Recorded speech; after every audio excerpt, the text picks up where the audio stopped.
दोस्तों, किसी महान पुरुष ने कहा है कि यदि खुद पर विश्वास हो और अपने कर्म पर आस्था हो तो रास्ते में चाहे कितनी भी बाधाएं आएँ, हर्डल आएँ, इम्पेडिमेंट आएँ, लेकिन आखिरकार हमें रास्ता मिल ही जाता है। दोस्तों, तो नमस्कार एक बार फिर आप सभी का हृदय की गहराइयों से सब प्रेम पूर्वक नमस्कार। दोस्तों, आप देख रहे हैं द थर्ड पहलू।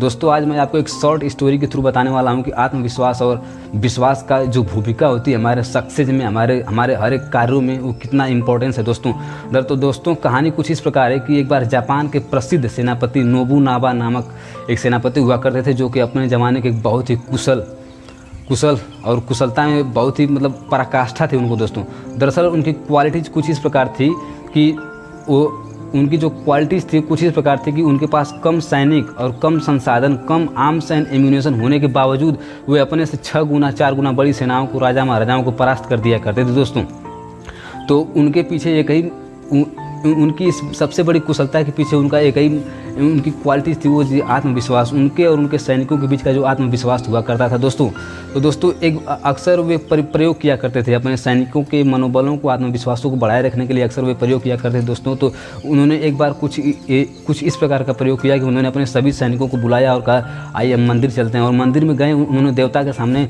बोला कि हम यहाँ अपनी इच्छा की सिद्धि करेंगे और देखेंगे कि देवता क्या चाहता है हमारी हार और जीत को लेकर। उन्होंने बोला कि हम सिक्के को उछालेंगे, यदि सिक्के पर चित और पट, आप जानते हैं कि सिक्के के 2 पहलू हैं, तो उन्होंने बोला कि यदि हम सिक्के को उछालेंगे और यदि चित आ रहा है तो इसका मतलब देवता की इच्छा या देवता की कृपा है कि हम लोग जीत जाएंगे। तो दोस्तों वहाँ पर क्या हुआ कि सिक्के को 3 बार उछाला गया और दोस्तों तीनों बार ही चित आया। तो इससे क्या हुआ कि उनके सैनिकों में काफ़ी जोश आ गया, हर्ष आ गया। उल्लास की वजह से लोग चिल्लाने लगे, खुशियाँ मनाने लगे और बोलने लगे, जीत जीत जीत।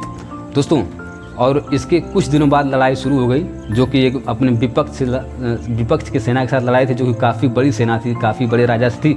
लेकिन इसके बावजूद उन्होंने अपने से 4 गुना बड़ी सेना को परास्त कर दिया, उनके छक्के छुड़ा दिए, उनके तोड़ मड़ोड़ कर रख दिया। दोस्तों जब लड़ाई आखिरकार जीत ली गई नोबुनागा के द्वारा, तो उसके लड़ाई के बाद नोबुनागा ने एक अभिनंदन समारोह या एक खुशी का समारोह सभी के लिए और सभी को उसमें आमंत्रित किया। तो दोस्तों, उस समारोह में उन्होंने इस बात का, इस रहस्य का एक तरह से उसको खोलते हुए बताया कि दरअसल मेरे सिपाहियों, ये जीत आपकी नहीं है, ये जीत आपके मनोबल की है। दोस्तों, दरअसल जब मंदिर में गए थे हम लोग, जब वहाँ पर हम लोगों ने सिक्के को उछाला, तो दरअसल मैंने सिक्के को कुछ इस प्रकार बनवाया था कि सिक्के के दोनों पहलू में, उसके दोनों साइड में मैंने उस सिक्के की ऐसी बनावट थी कि उसके दोनों साइड का जो मार्का था दोनों ही चित था। तो जब मैंने सिक्कों को 3 बार उछाला तो 3 बार ही वही सिंबल आया, चित चित चित, जिसकी वजह से आप लोगों के माइंडसेट में बन गया कि देवता की इच्छा है, हम लोग जीत जाएंगे। और उसकी वजह से आपका माइंड इस बात को एक्सेप्ट कर लिया कि हम लोग डेफिनेटली जीतेंगे। और दोस्तों, तो नोबुनागा ने अपने सैनिकों को बताया कि तो मेरे सैनिकों, यही है हमारी जीत का रहस्य। और आखिरकार उन्होंने अपने मजबूत आत्मविश्वास के कारण अपने विपक्ष के 4 से 6 गुना सैनिक को जीत भी लिया।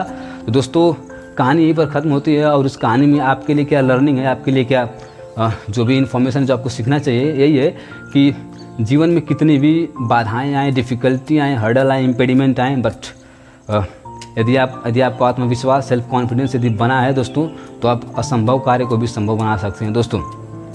दोस्तों वीडियो में बने रहने के लिए आप सभी का धन्यवाद, दिल की गहराइयों से नमस्कार, थैंक यू।